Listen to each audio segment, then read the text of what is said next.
My husband threw my suitcase onto the lawn and changed the locks. His girlfriend stood in our bedroom window, looking down as if the house were already hers. The neighbors were already filming everything. I saw the screens glowing, heard the whispers, and felt the kind of silence that only exists when someone is about to become a spectacle. I smiled. Then, I called a number. 15 minutes later, a man showed up. My husband's face went white. Then he bellowed, "What are you doing here? This is my house!" The man didn't argue. He just held out a slim portfolio with the calm of someone who deals in reality, not shouting. My husband took the paper, read 2 lines, and the voice died in his throat. The fear on his face wasn't of me. It was of what was written. I didn't touch the suitcase. The clothes on the lawn weren't about me. They were about control. It was his version of humiliating me in public and forcing me to react in the right way for his narrative. My name is Helen. I'm 39 years old. I live in Charlotte, North Carolina, and I'm a partner in a small logistics company that serves pharmacies and e-commerce businesses. I built my life with discipline, spreadsheets, contracts, and on-time payments. I wasn't born rich. I became stable. Edward entered my life when I was already on my feet. At first, he seemed enchanted by it. He said I was strong and admirable. Over time, admiration turned into competition. He wanted me to shrink so he could feel big. The betrayal didn't start the day I saw that woman in the window. It began months earlier in a series of details that anyone over 40 recognizes. Mood swings, small secrets, unexplained expenses, the desire to fight over nothing. Edward started coming home later, showering as soon as he walked in, and hiding his phone as if it were a classified document. I didn't make a scene, I observed, and I confirmed it, without needing to invade his privacy. He started withdrawing cash in odd amounts, avoiding credit card payments, and inventing Saturday meetings.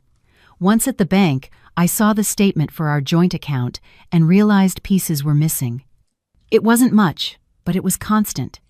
It was the kind of thing that, when accumulated, pays for motels, gifts, dinners, and lies. When I asked, he did what men like him do. He turned the tables.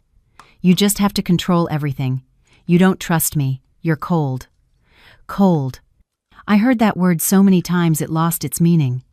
I understood that he needed to call me cold to justify what he was doing. If I was harsh, he was free. If I was the worst, he could be better. I let him talk. While he talked, I organized my protection. Separating emotion from documentation was the best decision of my life. I adjusted our accounts.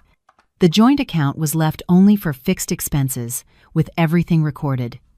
I saved renovation receipts, invoices, contracts, and statements.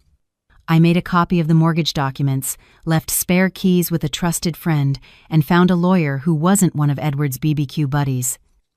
It wasn't about destroying anyone, it was about preventing myself from being destroyed, because I knew what was coming. Edward didn't just want to leave, he wanted to win. And when a man confuses marriage with territory, he tries to evict the woman as if she were an intruder. That morning, I left early for a meeting with a major client. My phone was on silent for an hour. When I picked it up, there was a message from my neighbor, Mrs. Peterson. "Helen, are you home? Your husband is doing something strange out front." I left before the meeting was over and drove with my mind already working like a clock. When I turned the corner and saw my suitcase on the lawn, open, with clothes scattered, I didn't feel tears. I felt focus. The shame he wanted to inflict on me became a warning. Now Edward was on the porch with a new key in his hand, holding it up like a trophy. His girlfriend appeared in our bedroom window, leaning on the frame, looking at me as if I were the old part of the house, finally being discarded. 2 neighbors were holding their phones. One didn't even try to hide it. Edward spoke loudly for everyone to hear. "You don't live here anymore. It's over. Get out." I walked to the door and turned the locked handle. I looked at him and asked, without raising my voice, "Did you change the locks?" I did. "And if you make a scene, I'll call the police." He wanted the police, he wanted the drama, he wanted the perfect video of an unhinged woman to justify everything later. He wanted me to beg or attack, anything but what I did. I smiled and dialed a number I had saved for weeks. "You can come now," I said. He did it. I hung up, put my phone away, and stood with the posture of someone waiting for a bus. That's what irritated Edward the most. I didn't fall for his script. "Who did you call, Helen? Your lawyer?" he scoffed. I remained silent. I learned early that silence is also a form of command. 15 minutes later, a car pulled up. A man got out with a portfolio in his hand and walked toward us without rushing. He greeted us politely, asked for my name, and confirmed my identity. Then he turned to Edward and handed him the papers. I saw my husband's face change instantly. He read, blinking rapidly, as if trying to deny what he was seeing. He turned white, truly white. Then he yelled, and I understood with an icy clarity that he wasn't yelling at me. He was yelling at the fact that I was not the woman he thought he could kick off her own ground. I saw Edward's hand tremble on the paper. He tried to hand it back as if the document were burning. "This is a lie. Who sent you here?" he shouted, but his voice no longer had the same force. The man didn't argue. "Sir, I'm just serving a notice. Mrs. Miller is aware. You have also been notified. The word notified has a specific weight." Edward looked around, searching for an audience. Mrs. Peterson didn't blink. I continued to not touch my suitcase. I knew they were filming, and I wanted the image to be simple. A woman standing quietly, and a man crumbling in his own theater. Someone's phone pinged again and again, like the sound of a neighborhood social media group when something big happens. I could almost imagine the messages. "Oh my God." Edward changed the locks and threw Helen's stuff on the lawn. People don't waste time with details. They go straight for the video. "Helen, you're embarrassing me," he said, trying to put on his mask. "You took care of that all by yourself." The man opened the portfolio and pointed with his finger where Edward needed to read. It was a formal notice regarding the changing of the locks and the attempt to deny me access to the property, which was legally my residence as well. My lawyer had been direct. He can throw a fit. What stands up in court is the documentation. Edward read the part that mentioned residency and possession rights, and his face lost its color again. "This is ridiculous," he muttered, still trying to sound in charge. "Sir, will you allow Mrs. Miller to enter, or would you prefer I document your refusal?" the man asked politely. Edward swallowed hard, looking up at the bedroom window. His girlfriend was still there, but now with the expression of someone who didn't understand the game she had signed up for. She knew about silent victories, not about county records, property deeds, and notarized signatures. And if I had to bet, she didn't even know the amount of the mortgage I paid on time every month. "You can't come in," Edward tried, out of sheer stubbornness. The man made a note, asked for the full names of 2 witnesses, and took pictures of the new lock, the locksmith's tag still stuck to the metal, my name on the mailbox. He documented the suitcase on the lawn, and he documented the refusal. I felt something I hadn't felt in months. Real control. Not the emotional control he accused me of, but control over my path, over the consequences. While he filled out his paperwork, I remembered the first day we signed that mortgage in Charlotte. My hand was sweating on the pen, and Edward was smiling, saying we were going to grow together. Except his "together" was always elastic. In the early years, he brought in a steady salary as a sales manager. I already had my small but organized company. I handled the boring stuff: contracts, costs, invoices. He handled the social side: barbecues, friends, the man of the house posture. I let him, because I had no interest in competing within our home. Slowly, he started to turn money into a battleground. Bills were paid late for no reason. A credit card limit was maxed out on a card I barely used. When I questioned him, he turned the tables. "Don't you think I have a right to it?" I didn't respond on impulse. I went after the facts, and the picture became clear. Hidden expenses, withdrawals at strange hours, purchases that weren't for us. It wasn't carelessness. It was a pattern. It was a plan. He was testing how much I would tolerate, and when he realized I wasn't making a scene, he concluded I wouldn't react at all. The affair came as a consequence. When I saw the woman in our bedroom window, I was already emotionally distant enough not to implode. I'm not the kind of woman who gathers evidence to humiliate. I gather evidence to avoid being run over. My lawyer, Mr. Roberts didn't promise me revenge. He promised me a method. First, we protect your company. Second, your home. Third, we prevent him from creating a victim narrative, he had said, looking at my documents like he was reading a spreadsheet. I gave him everything. The mortgage agreement, proof of transfers, renovation invoices, receipts. I even gave him the email from the hardware store confirming the purchase of the old lock years ago under my name. The house was in both our names, but the vast majority of the payments had come from me. And in this country, that's not an opinion. It's proof. Can he kick me out of the house? I had asked him to be clear. He can try. And today, he tried. Now you are going to go inside.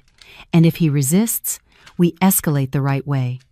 I looked again at Edward, sweating under the sun, surrounded by his own neighbors, and I understood that he had gambled on my shame. He bet that I would leave to avoid being filmed. He bet that I would agree to sort it out later, as if later exists when someone is willing to trample all over you. But I didn't leave. I took a deep breath, straightened my shoulders, and waited for his next sentence to die in his throat. The process server closed his portfolio and asked me, "Ma'am, would you like me to accompany your attempt to enter?" "Yes, and I want everything documented." Edward opened his mouth to shout one more time, but no sound came out. He looked at his girlfriend in the window as if searching for courage. She had already taken a step back. I walked to the door and touched the handle again, calmly. I knew that behind that new lock was more than a house. There was a life he thought he could lock away. Edward stood frozen in front of the door, as if he still believed that if he remained motionless, reality would pass by without touching him. "Helen, you're taking this too far," he said quietly. "We can talk without people watching." I looked at the lawn, at the open suitcase, at the neighbors' phones. It wasn't people watching. It was what he chose to provoke. "You wanted to talk when it was still inside the house," I replied. "Now it's outside, and it's on the record." The process server pointed to the lock. "Sir, access to the residence must be granted. If you maintain your refusal, I will document it and forward it. The lady can then request police assistance." Edward clenched his jaw, trying one last piece of theater. I don't have the key." The new key was making a clear outline in his pocket. The official didn't move. "Then you authorize a locksmith to open it at your expense, with the attempted obstruction duly noted." The word expense tends to wake up men who like to shout. Edward looked up at the window. His girlfriend had disappeared. Courage behind glass is always short-lived. "This is going to look bad for you," he tried, aiming for my pride. I didn't lose my tone. "What looks bad is changing the locks on a mortgaged house and thinking that yelling makes it law." He shoved his hand in his pocket and pulled out the key. He opened the door angrily, as if doing me a favor. I walked in slowly, not like someone retrieving a suitcase, but like someone reclaiming her position. The process server followed, taking notes. The living room was normal, but it wasn't. A wine glass on the table, a sweet perfume in the air, a cushion out of place, details that make no noise but leave a mark. Edward tried to block the hallway with his body. "She's not here. She's gone. There. Are you satisfied?" I walked past him without arguing and went straight to the bedroom. Our bedroom. The bed hastily made, things displaced in the bathroom, the kind of tidying up someone does to erase a person in 5 minutes. I opened the closet. The drawer where I kept a folder of documents was empty. "Where is my folder?" I asked, still looking at the space. "What folder?" He put on a clueless face. I took a breath. The folder with certificates, policies, contracts. "Don't play games with me." He started talking over himself, trying to play therapist. "You always have to control everything, Helen. You don't trust anyone." "You changed the lock," I cut in calmly, "and you made my documents disappear. Trust has nothing to do with this." The process server looked up, attentive. "Ma'am, do you wish to report the removal of documents?" he asked. "Yes, and I'm going to take pictures." I took photos of the closet, the empty drawer, the new lock, the suitcase on the lawn as seen from the living room window. I also photographed a woman's sandal behind the sofa, not out of jealousy, but for context. For the timeline, Edward took an angry step forward. "You can't photograph my house." I didn't even raise my voice. "Our house." The process server intervened, his voice dry enough to cut. "Sir, any attempt to impede this documentation will be noted." Edward backed down. His hatred wasn't about love, it was about a loss of dominion. I went to the kitchen and grabbed the mortgage envelope with both our names on it.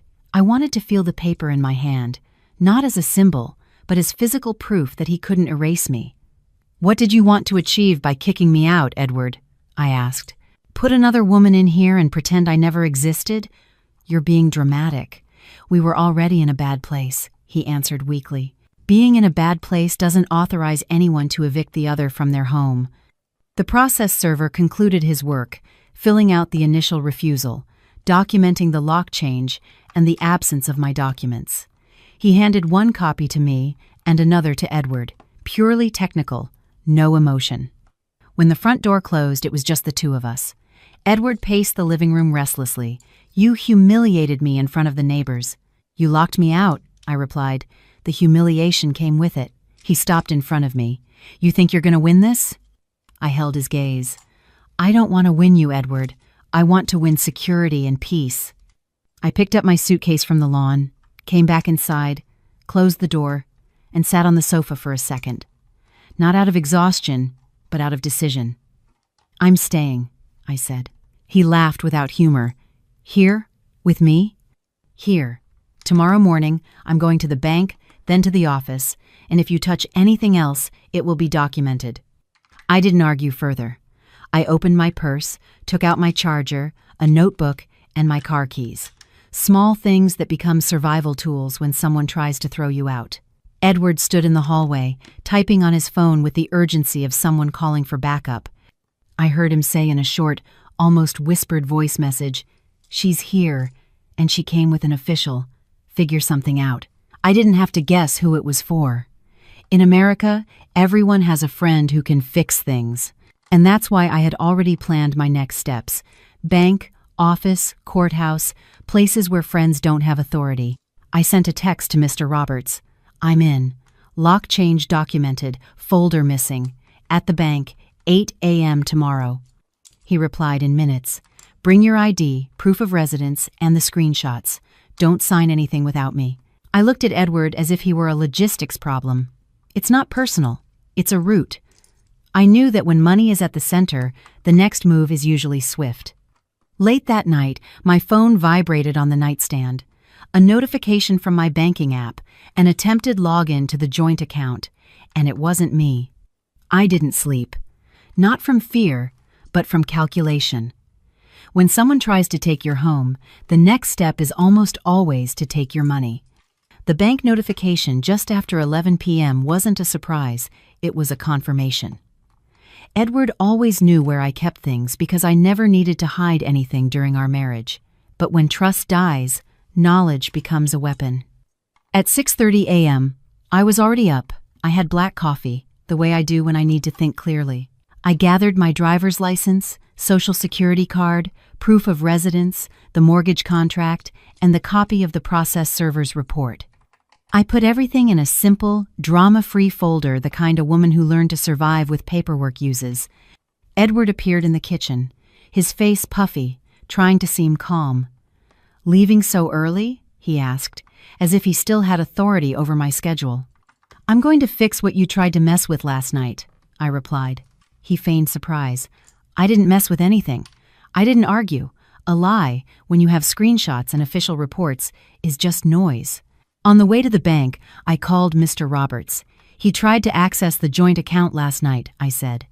"Go straight to the branch," he responded. "Request an access freeze, change all passwords, and review device profiles. And if there's any power of attorney, revoke it today." Power of attorney? The word stuck in my head.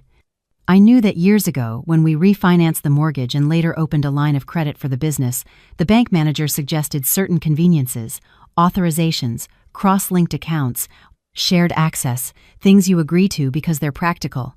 Practical until they become dangerous. I arrived at the bank shortly after 8 a.m. The branch was starting to fill up. People with tickets in their hands, retirees with plastic folders, employees rushing with papers. Real life, no glamour. This was where things changed. I asked to speak with the manager, Patricia. She knew me. I was a longtime client, a predictable payer the kind banks respect. When I sat down in front of her, I didn't tell a story. I presented facts. Someone tried to access my joint account last night. I need to freeze all access, review permissions, and file an internal report. I also need to verify if there is any power of attorney in my name or any authorization linked to my husband.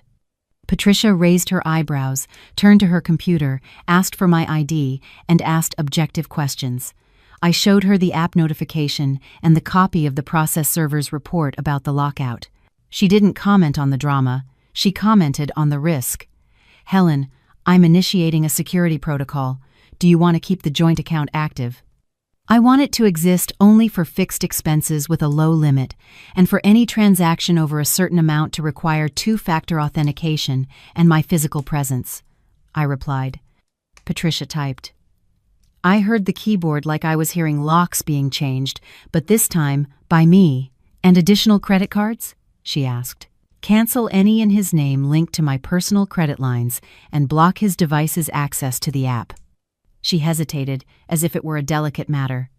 "He will need to come into." "He can come in. I will too. And everything will be documented. Yesterday he changed the locks. Today I changed the access." Patricia nodded. "There, I saw something many women don't realize until it's too late. A bank doesn't operate on emotion. A bank operates on rules.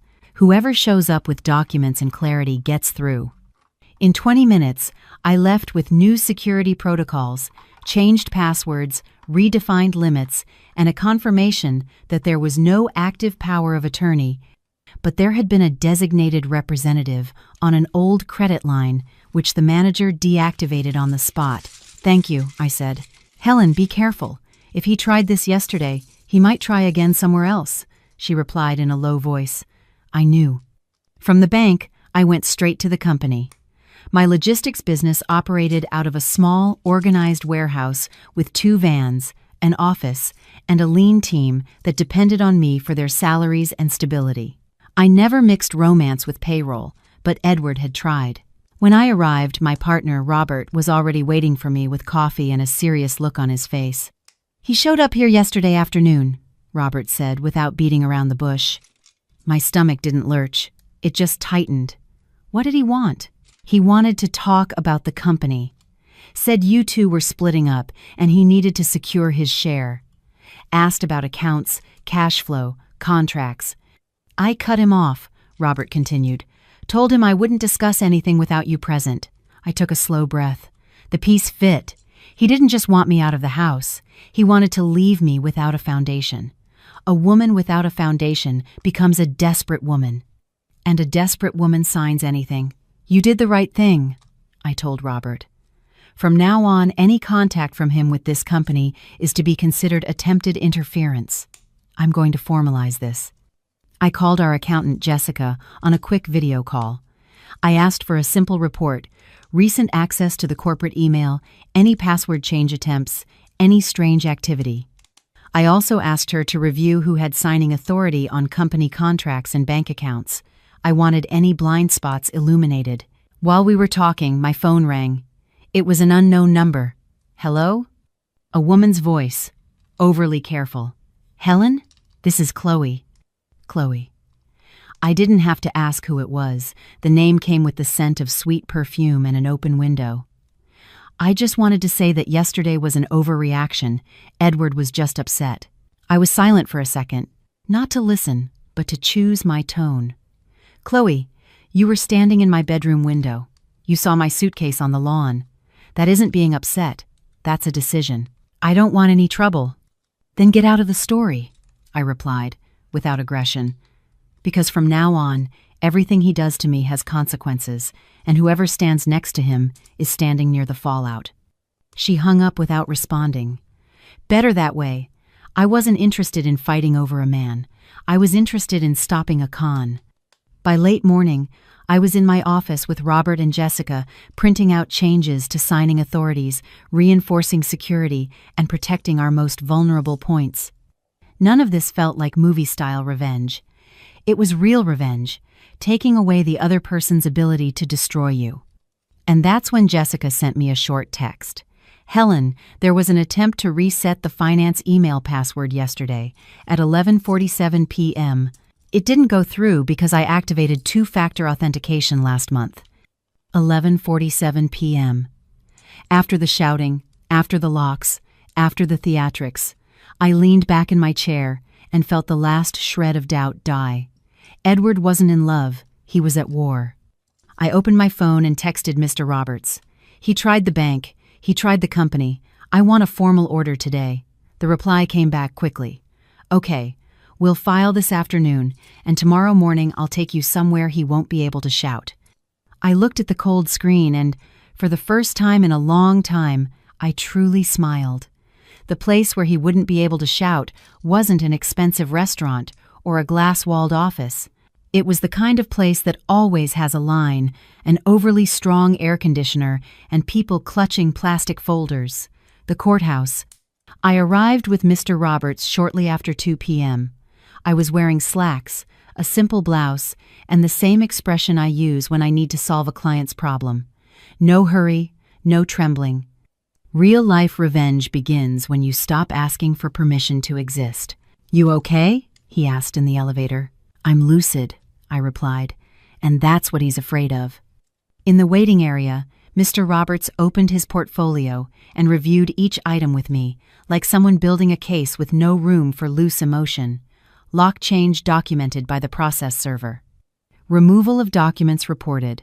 Attempted access to the bank. Attempted password reset on the finance email. Witnesses: Mrs. Peterson, 2 other neighbors. Video: the whole neighborhood. "We're going to ask for a temporary restraining order," he said, "to prevent him from touching any assets, from trying to remove you from the residence, and from accessing anything related to the company without formal authorization." I nodded. "And I want one thing on the record. He's not confused. He's calculating," I said. Mr. Roberts looked at me and made a note. "That goes in as a concrete risk, not as an opinion." When it was our turn, we entered a small room with a tired-looking clerk and an old computer. Real life. The papers that change your life don't have a soundtrack. I signed what I needed to sign. Mr. Roberts gathered the documents. The clerk stamped them and explained the next steps. I listened to everything without asking twice. I had already learned that in any system, the ones who get lost are the ones who don't understand the path. "Will a decision on the TRO come quickly?" I asked. "Usually, yes," Mr. Roberts answered quietly. "But I don't sell miracles. I work with strategy." We left the courthouse and went straight to the county recorder's office. I needed duplicates of things that were in the missing folder: certificates, certified copies, records he thought he could erase by stealing paper. At the counter, the employee asked for my ID and started listing what could be reissued. A duplicate of your marriage certificate you can get from Vital Records. The property deed, we can pull that from our records.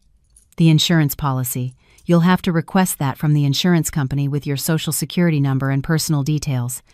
I breathed and felt a spike of cold anger. Not anger at losing paper, but anger at the realization that he had gone into my closet with intent. He thought that by taking a folder, he could take my foundation, I said, almost to myself.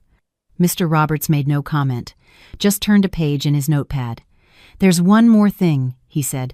"I want to see the title for the car." The car.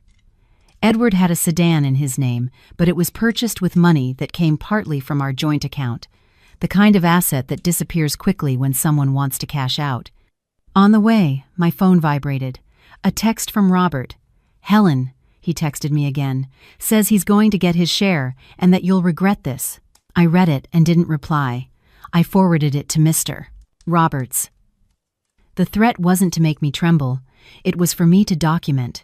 Back in his office, Mr. Roberts asked a question I thought was too simple. "Helen, does he have access to any of your digital certificates, passwords, anything like that?" I went cold. "No, "I don't think so. I don't think so," is the phrase that destroys organized people. I closed my eyes for a second and pulled up a memory from months ago when we made a change to the mortgage and the manager asked for an electronic signature on a form. Edward was standing beside me, watching curiously. I typed in the password. He was close. My stomach tightened. "I'll check everything," I said. Mr. Roberts nodded. "Tonight." Late that afternoon, I returned home with an envelope of copies, forms, and instructions. Edward wasn't there. The house felt too quiet, as if yesterday's noise had been sucked into the walls. I went up to the bedroom. The window was closed. The closet still had my invaded space. I opened the empty drawer again, just to see with my own eyes that it was real. That's when I saw it on the floor of the closet. A folded piece of paper, almost hidden behind the frame of a shoebox. It wasn't mine. I pulled it out with 2 fingers, a printed draft. The title read, "Proposal for Dissolution of Partnership in Equity." Below it was a list of figures and a phrase that made my breath catch. Signature, Helen Miller, recognition by similarity. I read it twice. It wasn't a valid document yet, but it was a plan. Worse, recognition by similarity was a legal term I didn't fully grasp, but it sounded like a way to get a signature approved without me being present. If someone brought in a decent forgery and had enough nerve, my heart didn't race. It grew steady, as if it had finally understood the scale of the con. I took a photo and sent it to Mr. Roberts. He tried to prepare a dissolution agreement with my signature. The reply came in less than a minute. "Do not sign anything. Do not agree to any meetings alone. Tomorrow morning we are going to every bank and notary where you have an account or a signature on file. We will block any non-personal verification and update your signature cards. He has crossed a line." I sat on the bed for a second. Not to cry. To accept the truth. The man I had called my husband was willing to forge my hand to take my life's work. Edward arrived close to 8 p.m. I heard the gate, the footsteps, the key. He walked in with an attempt at tranquility on his face. "We need to talk," he said, as if he were still in control of the script. I stood in the living room with my phone in my hand, already recording audio. Not for blackmail, but to prevent him from lying later. "Talk," I replied. He looked around as if noticing the house had gotten smaller. "You're turning everything into a war. I just want it to be fair." I smiled. Not the smile from the lawn, but a short, almost sad smile. Fair would be you not touching what isn't yours. Fair would be you not changing the locks. Fair would be you not taking my documents. And fair would be you not trying to sign my name. His face changed. "What are you talking about?" I held up my phone and showed him the photo without handing over the paper. He tried to get closer. "Give me that." "No," I replied. "Now you're going to listen. Tomorrow morning, you will be officially served. And if you attempt any transaction, any signature, any access, you won't be shouting. You'll be explaining." He stood frozen, his anger stuck, like a dog that understands the leash. "You think I'm afraid of a notary?" he spat, trying to regain his irony. I took a firm step back. "You were afraid yesterday when the paper arrived, and you'll be afraid again when the court order arrives." He looked at me, and for the first time, I saw something that wasn't desire for another woman. It was the desperation of losing his exit strategy. "Helen, you're going to destroy me." I kept my tone low. "No, Edward, I'm going to stop you from destroying me. There's a difference." And I went to my room, closed the door, and locked it from the inside. Not out of fear of him, but out of respect for myself. That night, for the first time in days, I slept. Not because the war was over, but because I had already chosen how it would be won. The next morning, I arrived at the notary's office before the doors opened. Charlotte still had that humid, early-day air, and the parking lot was already half full. There's always someone in America chasing paperwork. Wills, marriages, divorces, deeds, power of attorney. It's a country where life changes with a stamp. Mr. Roberts arrived shortly after, with the same portfolio and the same demeanor of someone not distracted by drama. "Today we close the loopholes," he said. I showed him the photo of the draft agreement again, just to reinforce the context. He tried to prepare everything as if I would sign under pressure, I said. He tried to prepare everything as if you would sign out of fear, Mr. Roberts corrected. And you won't. When we were called, I was direct. I want to restrict any signature verification for me to be in person only. I want all verifications to require my physical presence and my photo ID. And I want to update my signature card. The clerk gave me a quick, knowing look, like someone who had seen this movie before. Ma'am, are you concerned about fraud? I have proof of an attempt, I said, without theatrics. She asked for my driver's license, confirmed my details, and pulled up my old file. My signature was there, the same one I made years ago at a plastic table with a cheap pen the day I first registered it, never imagining it would one day become a defense. You'll need to sign again here and here, she instructed. I signed slowly, the way I always do when it's serious. Mr. Roberts asked that a formal note be added to the notary's system, signature verification by in-person authentication only. The clerk typed, printed, and handed me a receipt. Done. Any attempt to verify a signature without you present will be blocked and will generate an internal alert, she explained. I nodded my thanks. It wasn't relief, it was protection, built brick by brick. From the notary, Mr. Roberts took me directly to a police station to file a report for the theft of documents and the attempted fraud. It wasn't for revenge via the police, it was to leave a trail. In America, if you don't file a report, tomorrow it becomes your word against theirs. At the station, the officer seemed tired but professional. I told him only what mattered. My husband changed the locks and tried to deny me access to our home. A process server documented it. I then identified the disappearance of a folder with personal and contractual documents, and I found a draft of a dissolution agreement suggesting my signature could be verified without my presence. The officer typed without looking up much. Do you have photos? I do, I said, showing him my phone screen. He attached the files. I left with a case number. When we got back to the car, my phone vibrated again. A bank notification. Another password reset attempt, this time at a different hour. Repetition, persistence. Edward, testing every limit. I didn't reply to him. I forwarded it to Mr. Roberts and then went to the office. Robert was waiting at the door. He's been calling our suppliers, he said, asking about contracts, trying to present himself as the person in charge. I felt my patience wear thin, not out of jealousy, but because of the threat to other people's livelihoods. My team depended on stability, and desperate men tend to set everything on fire just to see if someone else will put it out. Then today, we cut that off, I replied. Mr. Roberts came in with me and requested a quick meeting with Robert and Jessica. He placed a formal, pre-prepared notification on the table, explaining that any attempt by Edward to represent the company, access data, or sign documents would be considered undue interference and was being legally challenged. It wasn't a threat, it was an instruction. From today, only Helen and Robert have signing authority. Any contact from Edward, you document it and forward it to me, Mr. Roberts said. Jessica nodded. I've already activated blocks on all accounts and changed the permission levels on the emails. He can't get in anymore, she said. All business. I saw there a piece of vengeance few people understand. It's not about humiliating them. It's about taking away their power to cause harm. Early that afternoon, Mr. Roberts received a call on his cell phone and put it on speaker. Counselor, the decision on the TRO is out, a voice on the other end said. My body went still. I held my breath. Mr. Roberts asked 2 objective questions and hung up. Then he looked at me. It came through, and it came through exactly as we needed. I didn't celebrate. I just breathed, like someone fitting the last screw into a structure. What does it say? I asked. He summarized it without flourish.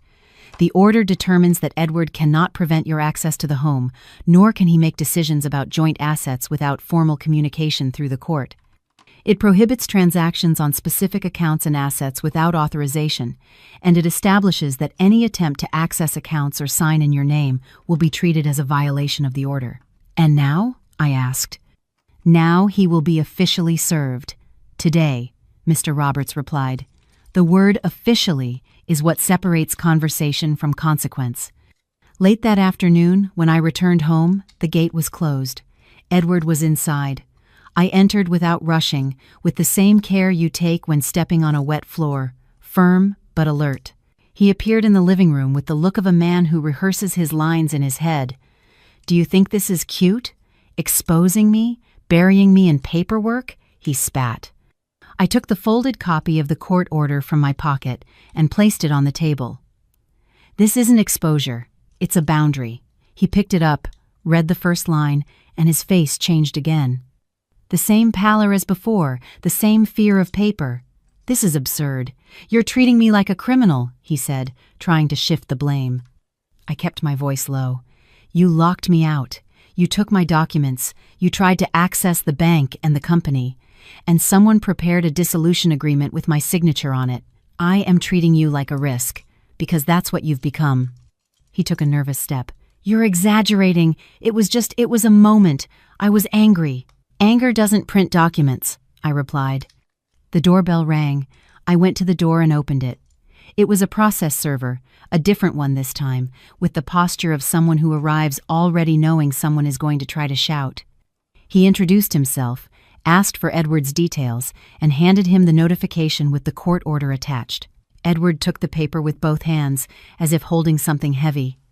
"I'm not signing anything," he said impulsively. "You don't need to sign to be considered served, sir." "I am certifying the delivery," the process server replied, polite and firm. Edward opened his mouth, that old reflex of using volume as a weapon, but the shout didn't come out like before. It was a short, broken sound, as if his throat understood it was useless here. He looked at me with a hatred that looked like fear. And for the first time since my suitcase hit the lawn, I saw something different. He was no longer an angry man. He was a man realizing he had run out of ground. I closed the door slowly after the official left and said the simplest and most definitive sentence in the world. "From now on, you no longer decide alone." That night, after I said, "You no longer decide alone," Edward didn't sleep. I knew because he paced the house like someone looking for a hidden exit. He opened and closed drawers, fidgeted with his phone, walked out to the porch and back, drank water. He made too much noise for someone who claimed to be calm. I stayed in my room with the door locked, not out of fear of physical aggression, though I never underestimate the desperation of a cornered man, but out of prudence. Anyone over 40 knows the worst altercations are the ones that happen without witnesses, and I wouldn't give him even that. At 6 a.m., I was already up. Routine was my foundation. I made coffee, checked my bank notifications, no new attempts, and looked around the house as if seeing a place that was no longer sacred, but was still mine by right. Edward appeared in the kitchen with bloodshot eyes and a tone that tried to sound reasonable. "We can solve this without the courts, Helen. You always like to control everything. Well, there you go. You've won."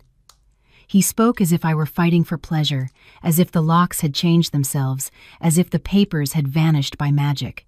"You want to solve this without the courts now because the courts have caught up to you?" I replied, and went back to my coffee. He sat down and put his hands on his head. I just wanted to start over. I looked at him without pity and without hatred, only with truth. Starting over isn't evicting someone from their home. Starting over isn't stealing documents. Starting over isn't trying to sign for someone else. He was silent for a few seconds, and then, as if rehearsed, he delivered the line I knew was coming. "Fine, then give me my share. The house, the car, the company. I have a right to it." I let him finish. Then I spoke slowly, so there would be no confusion. "You will get what is fair. Nothing less, nothing more. And it will be done the right way." That was the first time I saw his face truly harden, because fair, to him, had always meant whatever I can get away with. Later that morning, Mr. Roberts called me about a mediation session scheduled for the following week. The word mediation is nice on paper, but anyone who has been through a separation knows some people go to mediate, and some people go to see how far they can intimidate. I went the way I am, with documents, posture, and zero desire to argue about the past. On the day of, I arrived early. The courthouse hallway was crowded. Lawyers with wrinkled suits, a woman holding back tears, an old man with an empty gaze. Real America. This wasn't a soap opera. It was consequence. Edward arrived with a lawyer I had never seen, one of those who smiles from the corner of his mouth and calls you ma'am, as if it were both a compliment and a threat. And at his side was Chloe. She looked more ordinary than I had imagined, without the security of a window pane. Her heels seemed higher than necessary, as if she needed the height to feel like she belonged. When she saw me, she looked away. I didn't see her as a rival. I saw her as an unintentional witness, because she wasn't the center of my story. She was just a detail that made everything clearer. In the room, the mediator asked for calm and objectivity. I sat down, opened my folder, and laid out the pages in a neat line. Edward's lawyer began by trying to paint me as controlling. My client states that Mrs. Miller has always maintained a rigid posture, that she managed everything and prevented any autonomy from her husband. I looked up. I managed things because someone had to. If that's being rigid, then I was. Now, changing locks and stealing documents, what do you call that? The mediator asked that the conversation return to the points at hand: assets, residence, the company. Mr. Roberts spoke for me with surgical precision.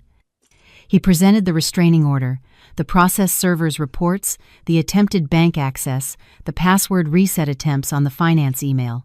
And finally, he placed the photo of the fraudulent dissolution agreement on the table.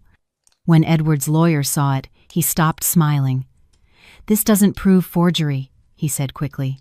Mr. Roberts didn't change his tone. "It doesn't prove forgery because it wasn't completed. It wasn't completed because Helen acted first. What it proves is intent and risk, which is why the TRO was granted."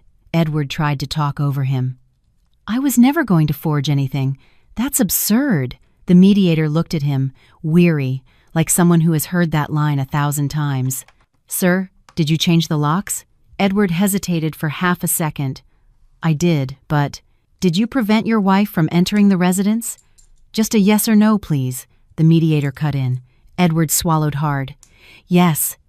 The room fell into a silence I felt in my shoulders. It was as if someone had finally forced him to stop posturing and start answering. Chloe fidgeted with her purse. Her heel tapped the floor once. Nerves. The mediator made a note, then asked about the company. Robert wasn't there, but I had brought the documents: articles of incorporation, equity distribution, company bank statements, authorized signatures. Everything that proves a business isn't a husband's opinion. It's a structure with rules.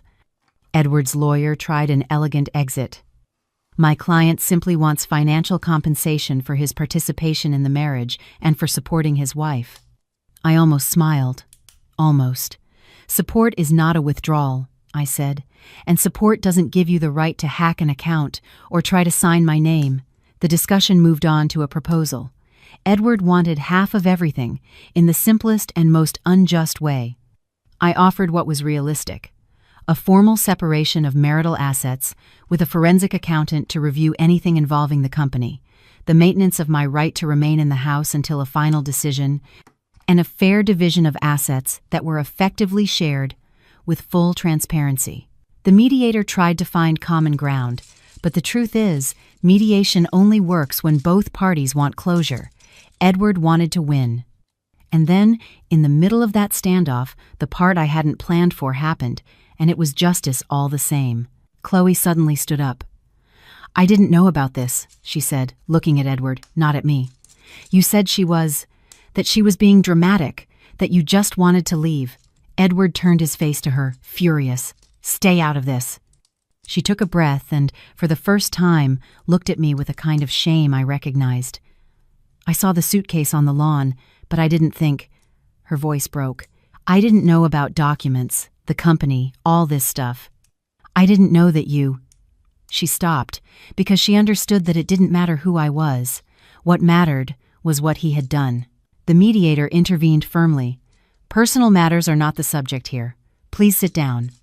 Chloe sat, but she was no longer on his side in the same way. The window was gone. The hearing ended without a full agreement. That was expected. Mr. Roberts told me in the hallway, he lost control today, and when a man loses control, he makes mistakes. In the parking lot, Edward came after me, without his lawyer, without his mask. "Are you happy now?" he asked, full of hate. I stopped 2 steps from my car and answered without raising my voice. I'm not happy. I'm safe. And to me, that's worth more. He tried to get closer. You're going to end up alone. I opened my car door and looked at him calmly. I've been alone inside this marriage. The difference is that now I know where I stand.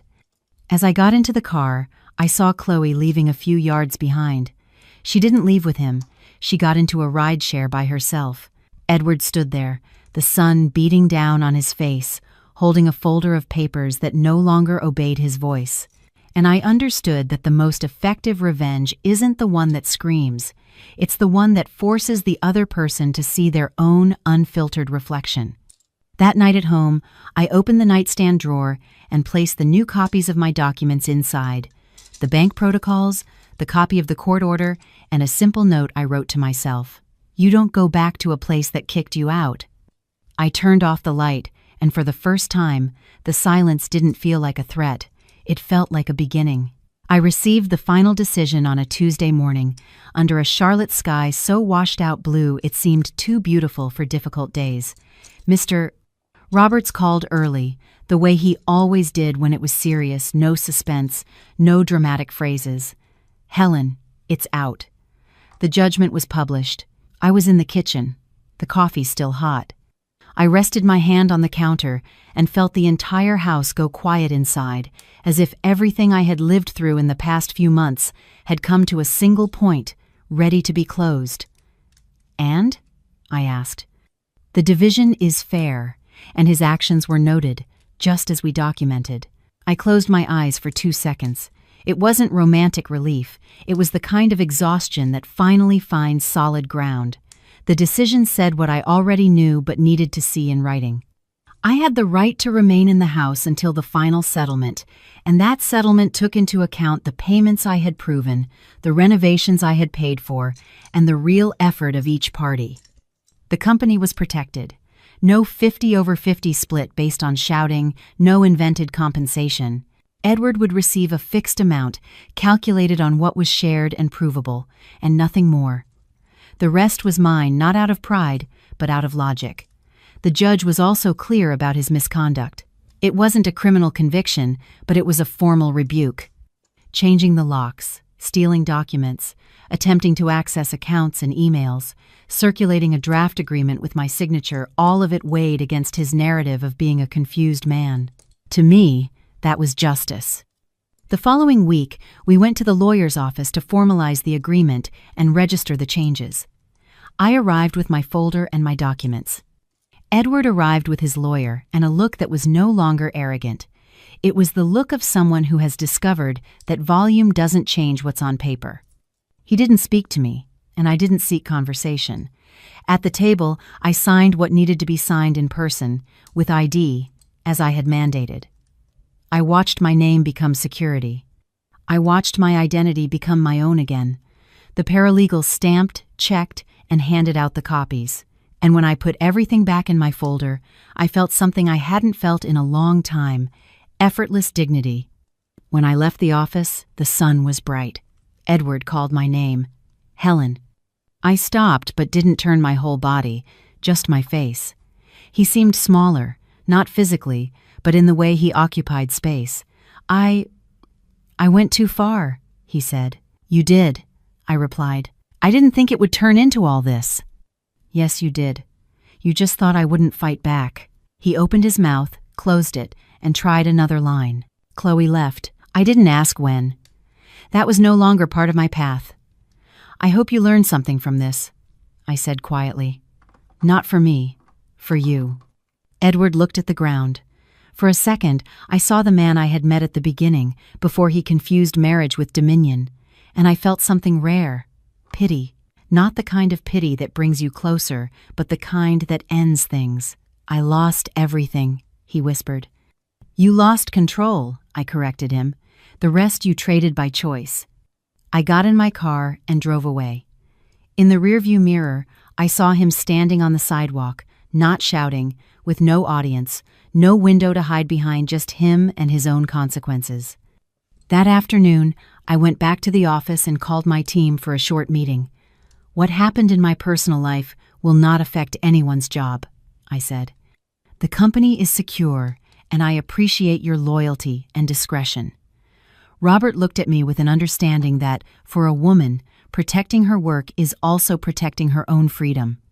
I updated our partnership agreement, reviewed authorities, and created a new internal protocol to prevent any unauthorized representation. It wasn't mistrust of the world, it was maturity. That night, I came home and walked down the hallway without rushing. I opened the bedroom door, and for the first time, the window didn't remind me of Chloe. It reminded me of clean air coming in. I took the new key out of my pocket, the key that was now mine, without a doubt, and hung it on the same old hook. A small scene, a huge meaning. I didn't become happy overnight. I became whole again. And after a public eviction, that is worth more than any speech. A few weeks later, Mrs. Peterson called me over at the gate. "Honey, you see how people still talk about that day?" she asked. "I do," I said. She squeezed my hand. "You were strong, and you were elegant. You didn't cause a scene. You just defended yourself." I thanked her and went inside. And for the first time, I didn't feel the urge to disappear when someone brought it up, because I hadn't been the woman on the lawn. I had been the woman who set the boundary. The last text message I ever received from Edward said only one word: "Sorry." I didn't reply. For my own sanity. Some doors you close without making a sound, and that's how I understood the kind of revenge that leaves peace in its wake. It's not about destroying the other person, it's about stopping them from continuing to destroy you. It's about taking back what is yours without losing who you are.